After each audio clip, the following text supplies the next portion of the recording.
Harga emas 1 kilogram sama nilai dengan sebiji rumah. 1 kilogram tu berapa ribu? 1 kilogram hari tu harganya sekitar 585 ribu.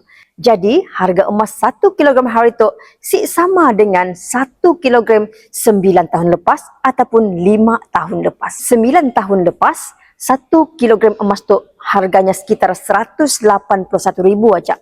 Kenaikan tu dah lebih kurang dalam 400 ribu. Kena harga emas naik tuan-tuan puan. Sebenarnya harga emas naik pun.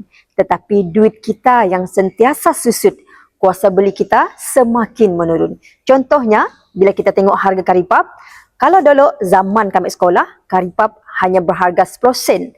Tapi kena tu, karipap yang sama besar, harga pun dah 50 sen ataupun RM1 sebiji je.